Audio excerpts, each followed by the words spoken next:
sini saya akan memaparkan materi terkait mata kuliah hukum perdata.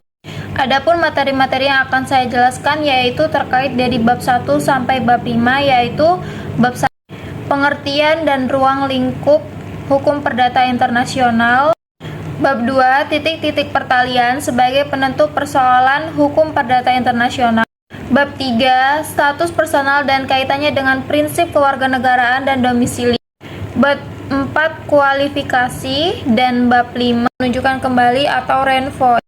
Baik, selanjutnya saya akan menjelaskan terkait bab 1 yaitu pengertian dan ruang lingkup hukum perdata internasional. Istilah hukum perdata internasional yang digunakan di Indonesia sekarang ini merupakan terjemahan dari istilah bahasa asing yaitu 1. Private International Law, 2. International Private Law, 3. International Private Right, 4. Direct International Private, yang kelima Diritto Internationalis Privito. Adapun pengertian dari hukum perdata internasional adalah keseluruhan kaidah dan asas yang mengatur hubungan perdata yang melintasi batas negara. Selanjutnya B. Subjek dan sumber hukum perdata internasional. Yang dimaksud dengan subjek hukum menurut hukum perdata adalah A. Setiap pendukung hak dan kewajiban menurut hukum. Yang B. Setiap pemilik kepentingan yang mempunyai kapasitas untuk mengajukan tuntutan atau gugatan ke pengadilan. Berdasarkan pengertian, maka subjek hukum perdata adalah manusia, pribadi atau individu, dan badan usaha yang berbentuk badan hukum. Adapun yang dimaksud dengan badan hukum adalah suatu perkumpulan atau organisasi yang oleh hukum diberlakukan seperti seorang manusia, yaitu sebagai pengemban hak dan kewajiban, dapat memiliki kekayaan sendiri, dapat menggugat dan digugat di muka pengadilan. Contohnya seperti perseroan, koperasi, dan yayasan.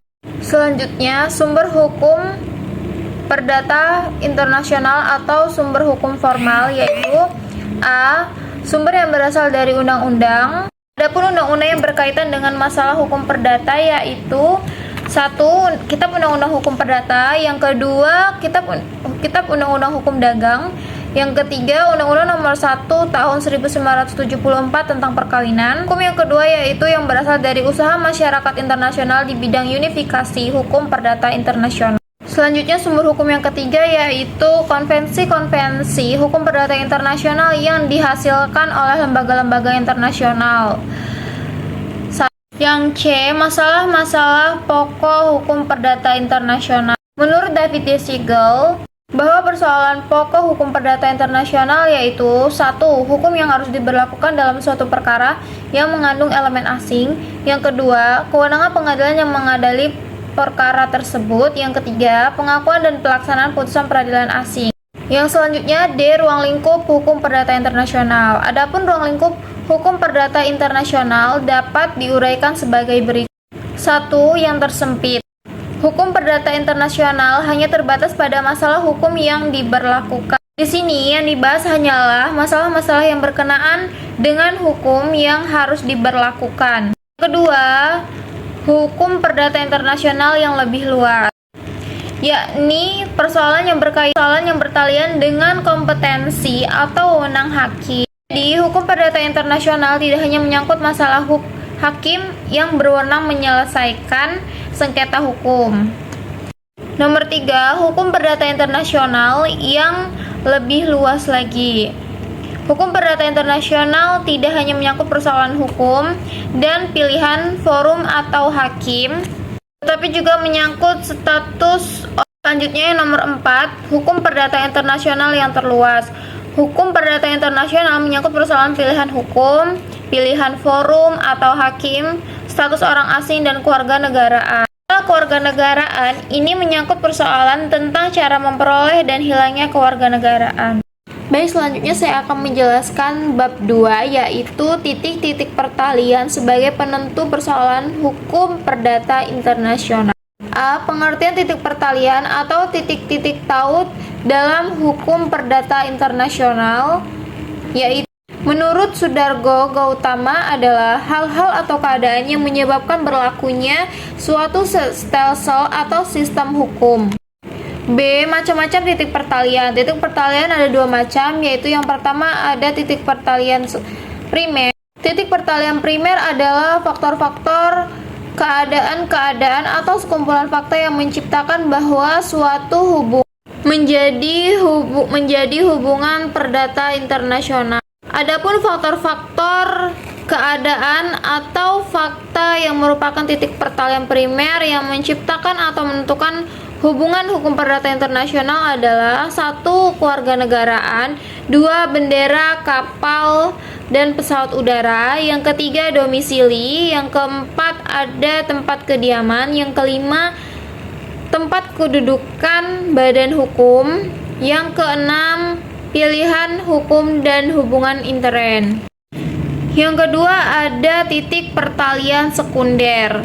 Titik pertalian sekunder adalah faktor-faktor keadaan atau sekumpulan fakta yang menentukan hukum mana yang akan berlaku atau harus digunakan dalam suatu hubungan hukum perdata internasional. Adapun yang termasuk titik pertalian sekunder adalah A. Tempat letaknya benda. Letaknya suatu benda merupakan titik taut yang menentukan hukum yang harus diberlakukan. B. Tempat dilangsungkannya perbuatan hukum. Tempat di mana perbuatan hukum dilangsungkan atau perjanjian dibuat merupakan faktor yang menentukan akan hukum yang harus diberlakukan. C. Tempat dilaksanakannya perjanjian. Tempat dilaksanakannya juga merupakan faktor yang menentukan tentang hukum yang berlaku. D. Tempat terjadinya perbuatan melanggar hukum. E. Pemakaian prinsip kewarganegaraan untuk hukum perdata internasional.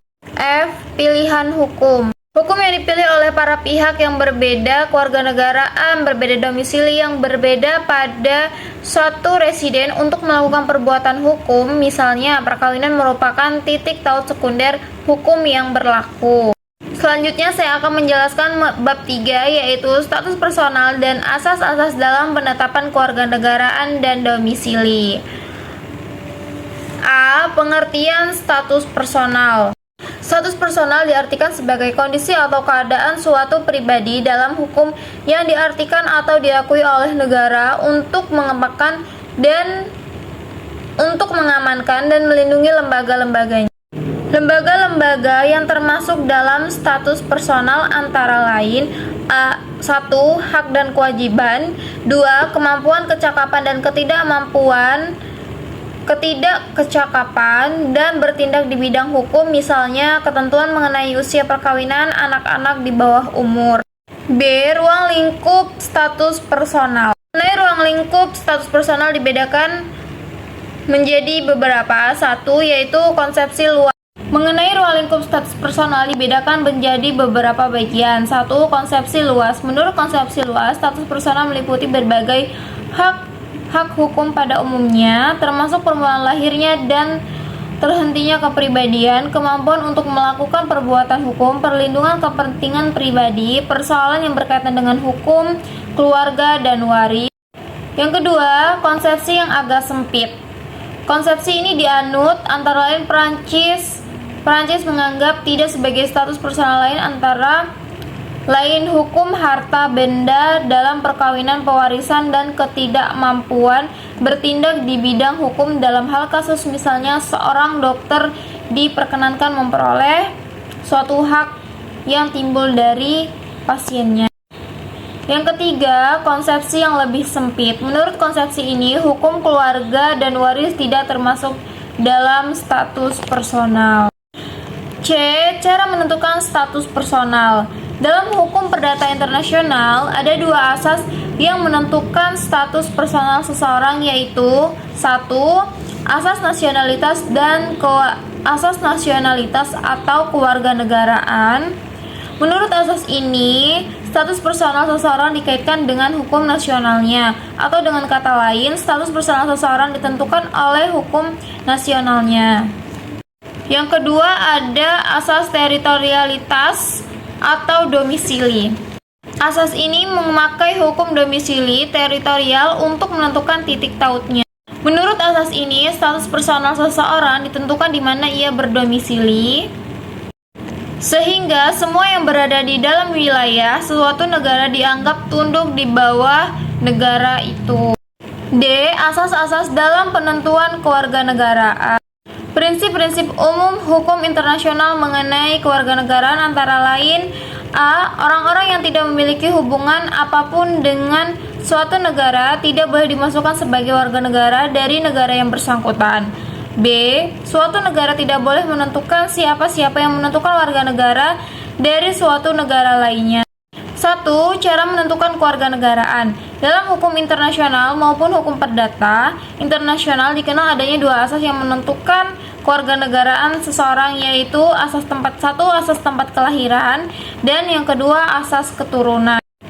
E. Domisili. Menurut hukum perdata internasional Inggris ada 3 macam domisili, yaitu 1. Domisili of origin. Setiap orang memperoleh domisili of origin pada waktu kelahirannya. Bagi anak sah, domisili of origin adalah negara di mana ayahnya berdomisili pada saat anak itu dilahirkan. Sedangkan untuk anak yang tidak sah, yang menentukan adalah domisili ibunya. Yang kedua, domisili of choice. Menurut sistem Inggris, untuk menentukan domisili of choice diharuskan memenuhi persyaratan, yaitu A. Kemampuan, B. Tempat kediaman, C. Hasrat untuk tetap tinggal pada tempat kediaman tersebut. Yang ketiga, domisili by operation of the law adalah domisili yang dimiliki orang-orang yang tergantung pada domisili orang lain, dependent. Yang termasuk dalam kategori ini adalah anak di bawah umur, orang yang di bawah pengampuan, dan wanita yang berada dalam perkawinan.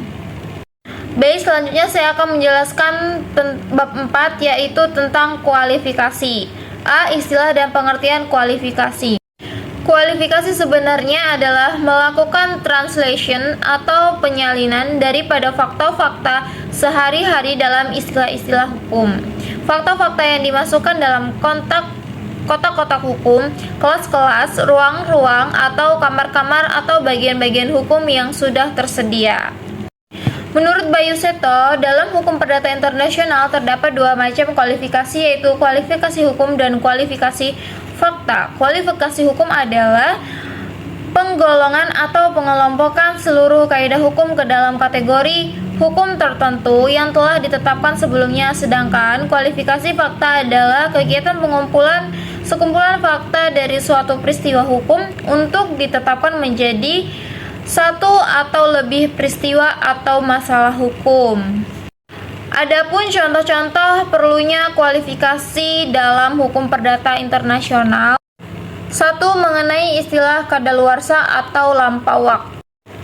Yang kedua, persetujuan orang tua untuk menikah. Yang ketiga, masalah penentuan legus kontraktus.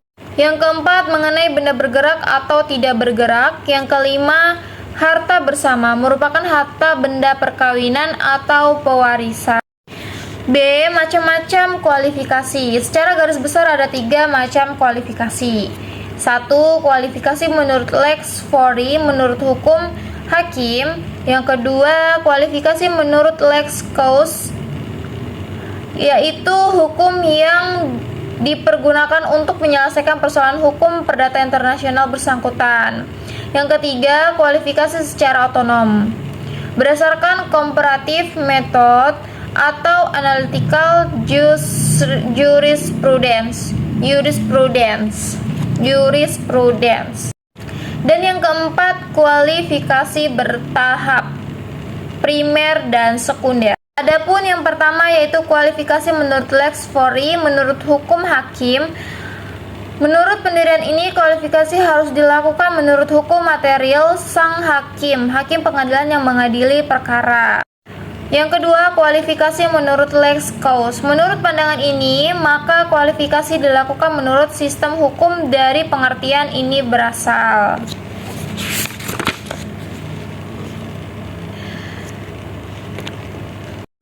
3. Kualifikasi otonom. Penganut aliran ini adalah Ernst, Rebel, dan Beckett. Kualifikasi secara otonom dilakukan berdasarkan perbandingan hukum metode komparatif, yakni terlepas dari salah satu sistem hukum tertentu.